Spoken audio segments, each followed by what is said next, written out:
Bonjour les amis, bienvenue dans le Café Tarot de ce vendredi 4 avril. J'espère que vous allez bien, que tout le monde est en forme, que votre semaine se passe bien, qu'elle se termine bien. Alors, peut-être que vous avez vu la guidance du mois d'avril.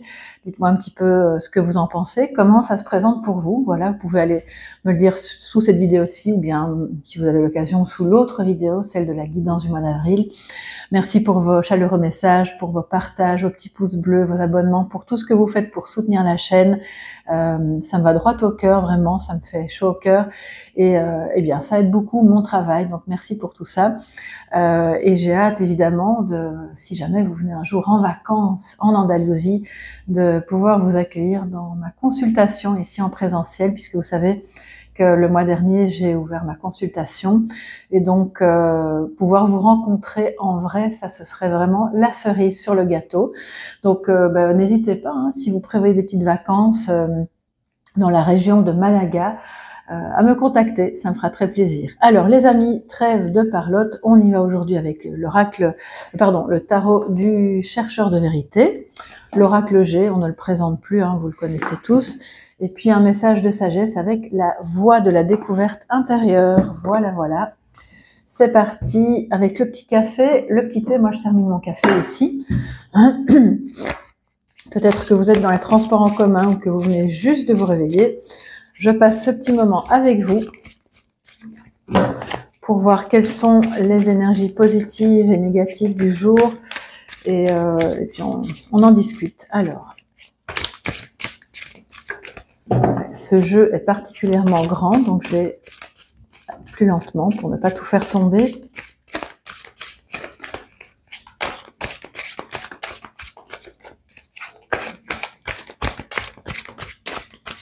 Ok, c'est parti.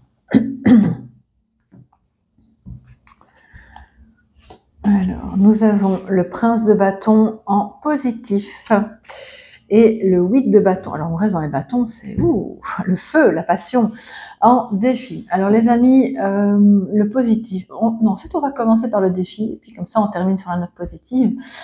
On a ce 8 de bâton en défi qui nous dit, bon, il y a peut-être une difficulté à passer à l'action, à oser communiquer. Peut-être que vous attendez que quelqu'un communique ou passe à l'action, mais alors à ce moment-là, vous donnez à l'autre le pouvoir de vous rendre heureux ou malheureux, ce qui évidemment est problématique.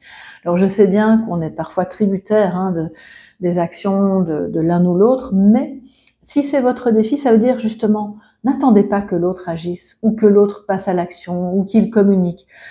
Faites les choses comme vous le sentez, à votre rythme, pour justement remettre un peu de mouvement. C'est le 8 de bâton en défi, ça veut dire que les choses sont un peu comme figées, d'accord ?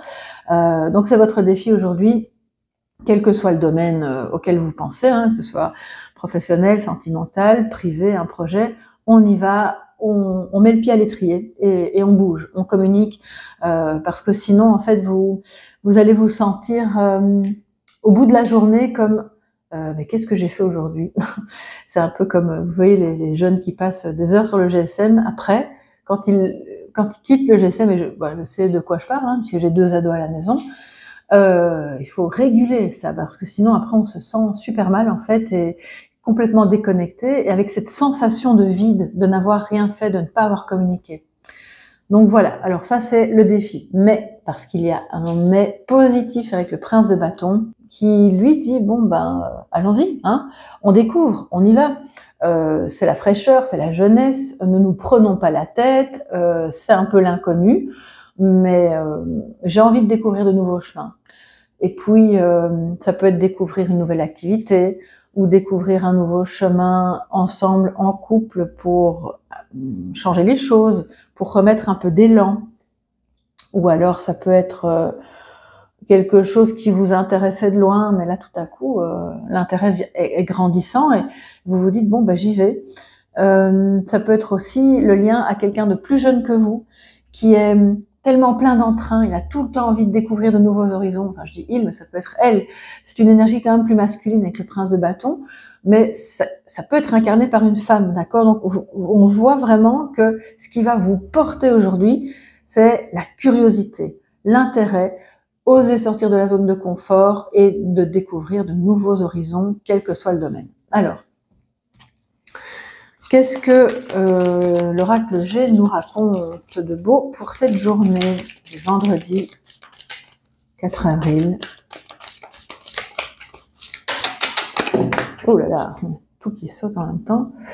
Alors on a la carte de la santé, et juste en dessous, le travail, les outils. Bon, ben, alors peut-être qu'il y a des gens parmi vous qui doivent se faire opérer, qui ont besoin d'une consultation, qui ont besoin de régler un problème de santé, de travailler à la santé, ou peut-être que vous travaillez dans le domaine de la santé, auquel cas ce tirage va peut-être vous parler plus qu'à quelqu'un d'autre, mais je voudrais dire que c'est peut-être le moment d'agir justement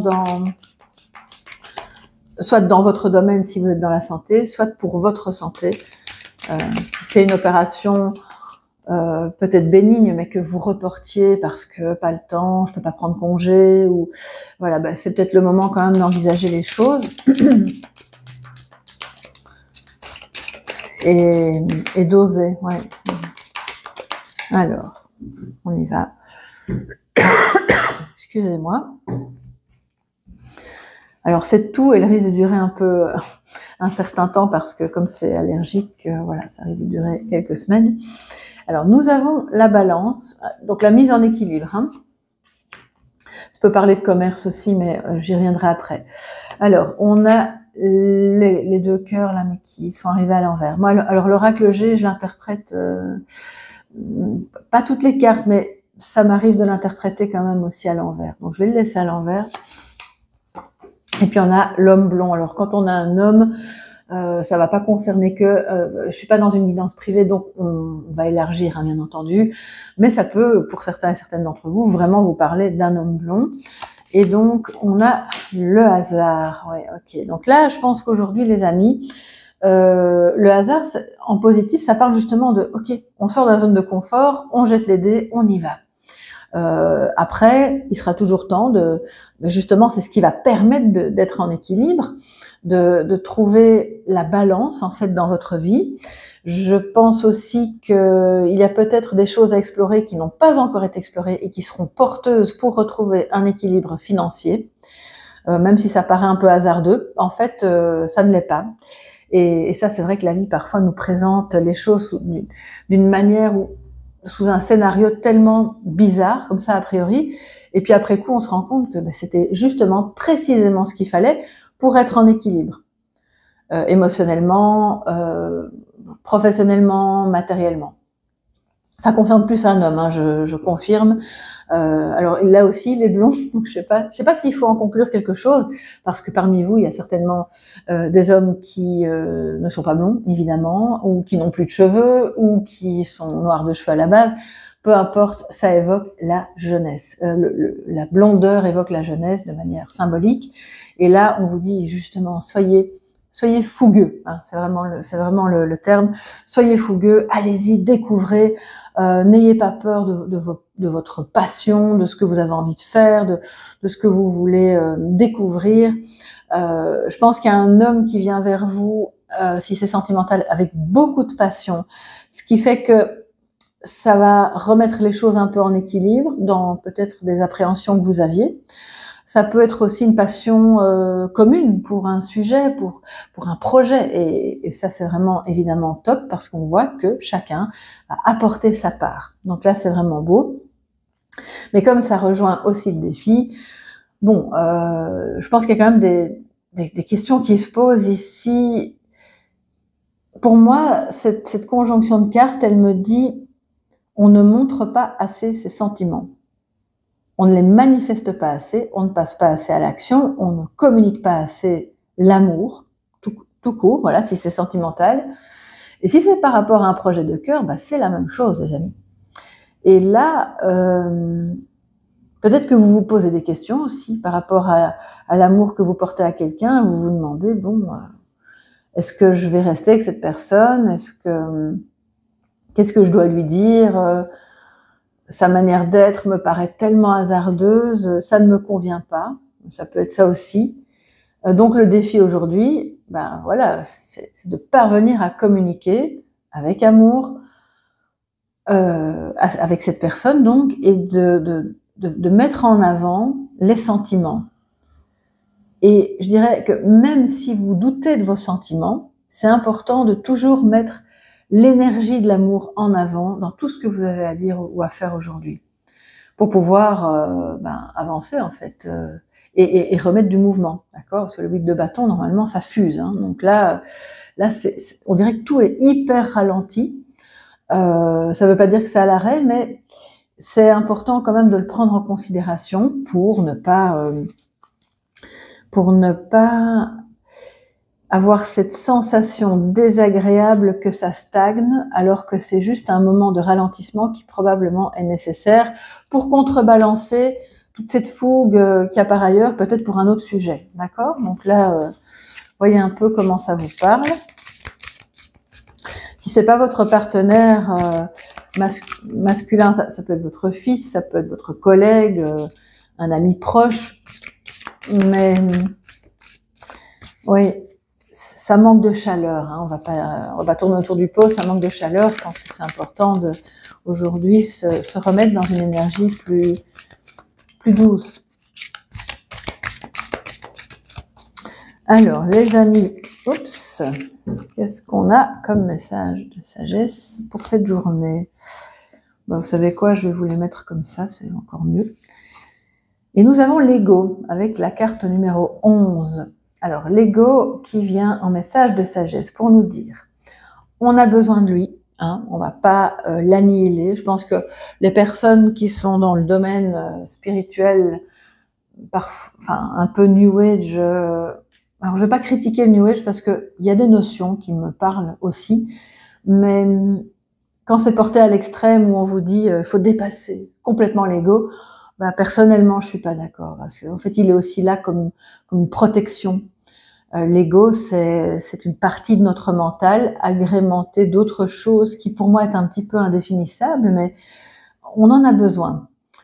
Sinon on ne serait pas incarné, hein, d'accord? Je veux dire, à partir du moment où on est incarné, on doit accepter qu'il y a un ego qui est là, mais laissons-le agir dans une certaine mesure, mais pas prendre toute la place, sinon après il n'y a plus d'amour. L'ego, il n'est pas amour, hein. Lui, il est très sentencieux, il est très peureux aussi, ou trop fougueux, enfin ça dépend un peu dans quel sens ça va, mais il a toujours quelque chose à prouver. Donc remettons-le à sa place pour nous guider gentiment, mais sans être envahissant. Et le 11 vient nous dire que si on accepte sa présence dans notre vie, la présence de l'ego peut-être de quelqu'un d'autre aussi, parce que les égos peuvent s'affronter évidemment, eh bien on sort de la dualité. Alors on le laisse venir, il est là, mais il ne prend pas toute la place. On est main dans la main entre notre âme, notre conscience et notre ego. Donc à ce moment-là, le 11 a toute sa place pour dire c'est l'âme. Ça peut être l'âme sœur, ça peut être de vous à vous-même. C'est pour moi comme si on allait vers l'unité. L'unité en soi, avec l'autre, avec nos projets, avec tout ce qui constitue en fait votre quotidien, votre personnalité, ce que vous faites, ce que vous aimez. L'ego apporte beaucoup de doutes aussi, hein. C'est un peu, quand il est mal aspecté, c'est le diable en fait, hein. Donc, on va essayer justement, puisque c'est un message de sagesse, de bien l'aspecter et de dire ok, il est là, on va un peu l'écouter et puis on va remettre aussi beaucoup d'amour, de compassion, parce que pour moi ces deux cœurs à l'envers me disent ça manque d'empathie, hein. C'est peut-être pour ça que soit on communique pas assez, soit on communique d'une manière qui est vraiment pas très empathique, parce qu'on est excédé, que l'ego est en mode je m'énerve. Mais c'est le défi du jour, les amis, et c'est votre message de sagesse. On va vers la douceur, vers la compassion, vers l'empathie. Si c'est pas vous, c'est vraiment de montrer le chemin à une personne. On peut avoir plein de passion, on peut vouloir aller de l'avant et foncer sur le cheval là, hein, mais sans pour autant négliger tous les aspects de la douceur, de la tranquillité, de l'action aimante. C'est vraiment ça. Voilà pour aujourd'hui, pour cette fin de semaine, mes chers amis, enfin pour ce vendredi. La semaine n'est pas finie. On se retrouve bien sûr demain dans le tarot thème du week-end et puis dimanche dans la sentimentale. Que vous dire? Eh bien, je vous souhaite évidemment une excellente fin de semaine. Si vous voulez une guidance personnalisée, vous pouvez aller voir toutes les infos sur mon site www.soleillevent.com. Je vous remercie bien sûr d'avance pour les petits pouces bleus, les abonnements et tout ce que vous faites pour soutenir la chaîne.